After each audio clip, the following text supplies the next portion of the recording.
Buenas tardes, compañero y profesor. En esta ocasión les hablaremos de las causales de terminación del contrato de trabajo, las cuales pertenecen al artículo 159 del Código del Trabajo. Los integrantes son Adonis Cordero, Cristóbal Palma y quien les habla, Matías Guerrero.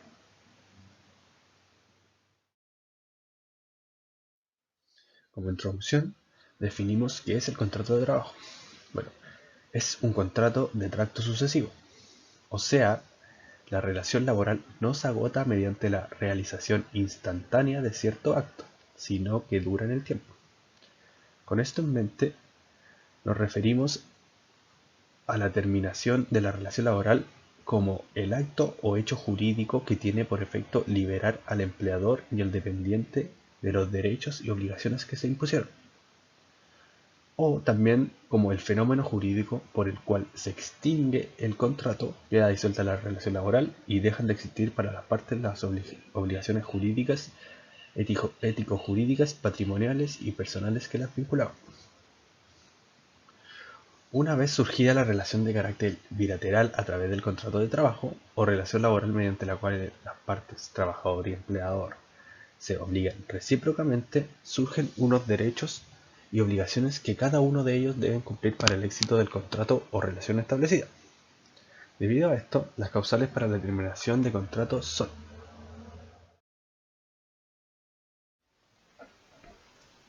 causal número 1. Mutuo acuerdo entre las partes. Esta es la causa más natural del término del contrato de trabajo, pues si la voluntad de las partes crea el contrato, es lógico que la misma voluntad lo disuelva. Sin embargo, los servicios prestados por el trabajador se dan en un contexto de subordinación y dependencia, por lo que la ley exige un requisito especial para asegurar el consentimiento libre de éste. En otras palabras, se busca que el empleador no lo presione para terminar el contrato de trabajo por esta vía. El término de la relación laboral por mutuo acuerdo consiste en un acto jurídico, bilateral y solemne en virtud por el cual el empleador y trabajador libre y espontáneamente pactan poner término al contrato de trabajo. Por otra parte, se distingue el mutuo acuerdo o renuncia voluntaria de las partes de la renuncia del trabajador, según constituyen actos jurídicos distintos, contemplados en causales separadas de este mismo artículo.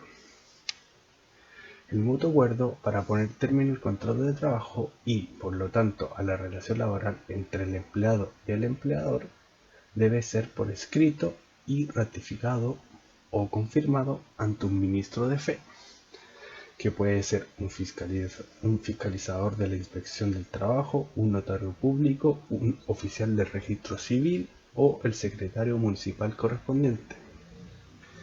También se puede ratificar el mutuo acuerdo ante el presidente del sindicato o ante el delegado sindical o el delegado de personal, si participó en su elección. Si no se cumplen estos requisitos, el término del contrato no podrá invocarse por el empleador.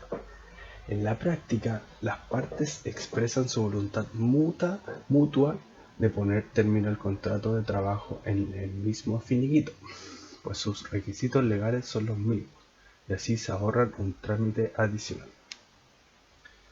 Algunos ejemplos podrían ser cuando un trabajador que lleva muchos años en una empresa en la cual ha escalado constantemente de puesto quiere cambiar de rumbo y llega a un acuerdo mutuo con la propia empresa para poner término a su contrato y para el pago del finiquito correspondiente. Otro ejemplo se da cuando una empresa necesita realizar despidos y uno de sus empleados quiere irse. Así que estos dos conversan y se llega a un acuerdo entre las dos partes para el pago del finiquito. Causal número 2. Renuncia del trabajador, dando aviso a su empleador con 30 días de anticipación a lo menos. Primero que todo, ¿qué se entiende por renuncia? Bueno, la renuncia voluntaria es el comunicado que hace el trabajador para renunciar a su empleo de manera voluntaria. Dicha renuncia supone el fin de la relación laboral entre el empleado y la empresa. Bueno, ¿cuáles son las formalidades que debe tener la renuncia voluntaria del trabajador? Esta renuncia voluntaria, como causal de término del contrato, debe ser presentada al empleador con a lo menos 30 días de anticipación, por escrito, firmada por el dependiente y ratificada por un ministro de fe que puede ser, entre otros, un inspector del trabajo o un notario público. Si la renuncia se presenta con tales formalidades, puede ser invocada por el empleador como válida. Una renuncia voluntaria que no cumple con los requisitos expresados no puede ser legalmente invocada. Entonces, ¿qué pasaría si alguien renuncia y este lo presenta con menos de 30 días de anticipación? Bueno, para esto la Dirección del Trabajo ha establecido que en el caso de haberse dado el aviso de término de contrato por renuncia con menos de 30 días de anticipación, el empleado no tiene derecho a retener ninguno de los 30 días de notificación anteriores desde el acuerdo final, sin perjuicio del derecho de exigir una eventual indemnización si procediera, conforme a las reglas generales. Bueno, un ejemplo de esto sería cuando un trabajador tiene ofertas en otros sitios y decide renunciar a su actual empleo. Para esto debe avisar con anticipación dicha renuncia.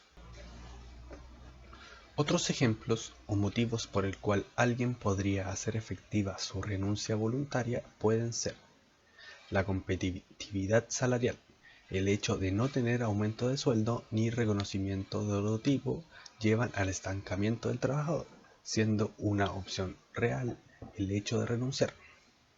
También está la sobrecarga laboral, que si el trabajo que antes hacían dos personas, ahora debes hacerlo tú solo, es entendible que termines agotado y que reconsideres la idea de seguir en esa compañía.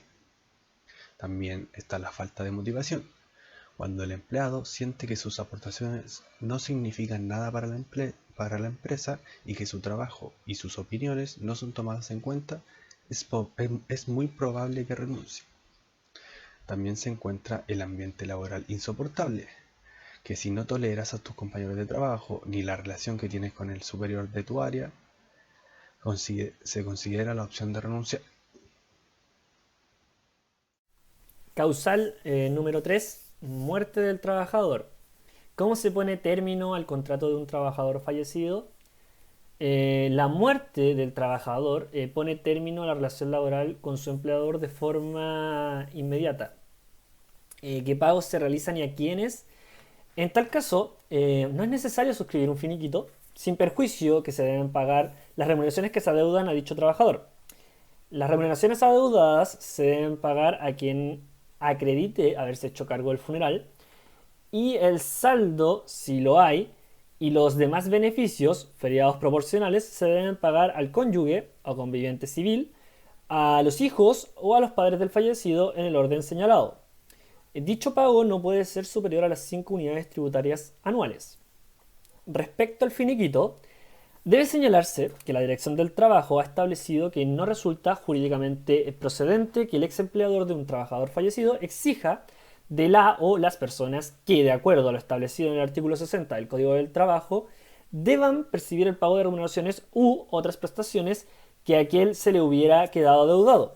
La suscripción de un finiquito en los términos y con las formalidades establecidas en el artículo 177 del Código del Trabajo. Lo anterior, en atención a que el finiquito laboral es un acto entre vivos que se celebra entre el empleador y el trabajador. Calidad, esta última, que no tienen las personas anteriormente señaladas respecto a aquella que suscribió el contrato de trabajo con el dependiente fallecido.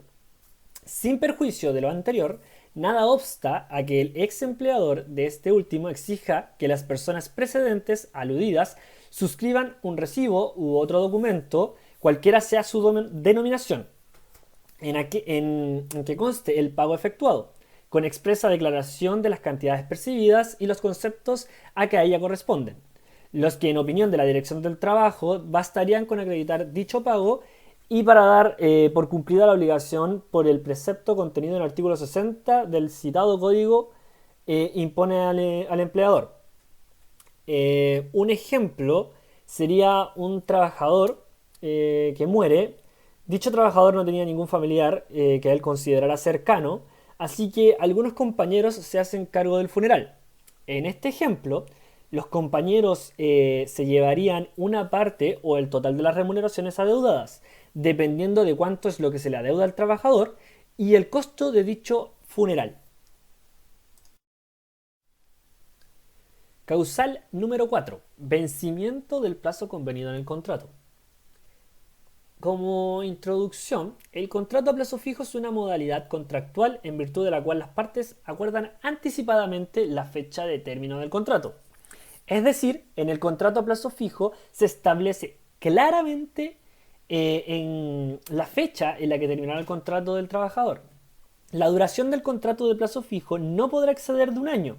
El trabajador que hubiera prestado servicios discontinuos en virtud de más de dos contratos a plazo durante 12 meses o más en un periodo de 15 meses contados desde la primera contratación, se presumirá legalmente que ha sido contratado por una duración indefinida. Tratándose de gerentes o personas que tengan un título profesional o técnico otorgado por una institución de educación superior del Estado o reconocida por este, la duración del contrato no podrá exceder de 2 años. El hecho de continuar el trabajador prestando servicios con conocimiento del empleador después de expirado el plazo lo transforma en un contrato de duración indefinida. Igual efecto producirá la segunda renovación de un contrato a plazo fijo. Ahora bien, ¿puede el empleador poner término anticipado al contrato a plazo fijo? Es muy frecuente que a pesar del acuerdo previo en cuanto a la duración del contrato, el empleador se vea obligado a poder despedir anticipadamente al trabajador, por ocurrencia de alguna causa legal o simplemente por razones de otra índole, que comúnmente es necesidades de la empresa. Esta situación ha generado a lo largo del tiempo múltiples conflictos en cuanto a qué es lo que realmente debe primar. Si el acuerdo original, respetándose el plazo pactado y pagando el total de las remuneraciones a que tendría derecho el trabajador de respetarse, el plazo acordado o la ocurrencia de otra causal, y por ende la terminación anticipada del contrato. Al respecto, cabe señalar que no existe disposición legal alguna que obligue al empleador a tener que indemnizar al trabajador por el término anticipado, sin perjuicio que si el trabajador no conforme con la causal invocada, presenta un reclamo ante los tribunales de justicia por despido injustificado. Y durante dicho proceso, el tribunal no logra formarse una convicción de que la causal ha sido bien invocada. Es decir, resuelve la sentencia de que se trata de un despido injustificado. Este va a ordenar al empleador el resarcimiento de los perjuicios por el término anticipado del contrato que los vincula, en cuyo caso el dependiente tendrá el derecho a que se le pague el total de las remuneraciones hasta el término del plazo fijado en el contrato. Además, podría eventualmente demandar una indemnización por daños y perjuicios en el caso que estos le hayan sido causados. ¿Qué pasa si el empleador, una vez cumplido el plazo, finiquita al trabajador y luego vuelve a contratarlo? La suscripción de contratos sucesivos a plazo fijo, mediando finiquito entre uno y otro, no se ajusta a la normativa laboral. Por esta razón, en dicho caso, se configura una relación laboral única, continua y de duración indefinida, cuya fecha de inicio es aquella en que se ha celebrado el primer contrato. Un ejemplo sería un ingeniero de telecomunicaciones recién titulado, lo contratan por 3 meses para apoyar en un proyecto y una vez que se acaba el plazo la empresa decide no renovarle y acaba el vínculo empresa-trabajador. Causal número 5. Conclusión de trabajo o servicio que dio origen al contrato. ¿En qué circunstancias se puede utilizar? Para determinar si es legal que la empresa invoque esta causal del artículo 159, número 5 del Código Laboral, debemos revisar el contenido del texto individual y precisar si a usted se le contrató para la ejecución de un determinado trabajo o servicio, por ejemplo, construir cabañas para hospedaje de trabajadores o sondear determinados terrenos o piques, etc. Si así fue, y dicho trabajo o servicio ya concluyó, procede que la empresa invoque esta causal. ¿Requiere de aviso previo? Esta causal no requiere de aviso previo ni otorga derecho a pago de indemnización. Por el contrario, si no se especifica que a usted se le contrató para la ejecución de un determinado trabajo o servicio limitado en el tiempo o en su contenido, sino que para una labor que no es dependiente de un término o sin límite de tiempo, por ejemplo, para ser mecánico, pañolero, operador de grúa, minero, etc. Entonces la empresa debe pagar el mes por no aviso, la gratificación y el feriado proporcional, la indemnización por años de servicio que puedan proceder y las también eventuales restantes contraprestaciones y beneficios pactados mediante el contrato individual y o instrumento colectivo. Un ejemplo de esta causal podría ser un trabajador de la construcción para el cual se ha contratado para realizar la remodelación de los camarines de los trabajadores de alguna faena. En este caso, el contrato es válido hasta que el trabajador finalice estas obras requeridas. Causal número 6. Caso fortuito o fuerza mayor. ¿Qué se entiende por caso fortuito o fuerza mayor? Se llama así al imprevisto que no es posible resistir, como un naufragio, un terremoto o actos de autoridad ejercidos por funcionarios públicos, entre algunos otros. Para que se pueda invocar esta causal, se debe cumplir una serie de requisitos, los que si en el caso concreto de los hechos no se cumplen, este término de contrato laboral puede ser declarado injustificado por algún tribunal. Para que esta causal pueda ser invocada por el empleador deben cumplirse los siguientes requisitos relacionados al hecho o suceso acaecido, y estos son 3. El primero de ellos, que sea inimputable al empleador o empresa, que la causa sea exterior a la misma, la exigencia de un hecho que no depende del actuar de ninguna de las partes que se encuentran vinculadas al hecho dañino. No debe ser imputable ni a quien lo causa ni a quien lo sufre. Que provenga de una causa enteramente ajena a la voluntad de las partes, en el sentido de que éstas no contribuyeron en ninguna forma a su ocurrencia. 2. Que sea imprevisible. Que sea un hecho que no es posible contemplar con anterioridad a su ocurrencia. Para establecer qué es lo previsible en cada caso concreto, se requiere analizar las circunstancias particulares que rodean a la actividad en desarrollo de la cual surge el daño. Y por consiguiente, se deben verificar las previsiones normales que habrían de exigirse a quien alega la fuerza mayor. La imprevisibilidad implica entonces que no es posible de prever dentro de los cálculos ordinarios o corrientes. 3. Que sea irresistible. Que fue imposible evitar el evento, evitar las consecuencias derivadas del hecho imprevisto. Consiste que haya sido absolutamente imposible evitar el hecho o suceso aludido, no obstante los medios de defensa empleados para superarlo. También implica la imposibilidad de sobreponerse a sus efectos, que no se haya podido evitar ni aun en el evento de oponer defensas idóneas para lograr el objetivo. Finalmente, que nada de lo que se ha previsto ha funcionado para evitar el suceso acaecido. Un ejemplo que podría ser muy visible en este caso, en esta causal, es alguna tienda o local que es destruido por los efectos de la naturaleza, como puede ser un terremoto o un tsunami como el que tenemos en la foto. En este caso, la empresa puede verse obligada a despedir a sus empleados y para eso invocar la causal número 6 del artículo 159.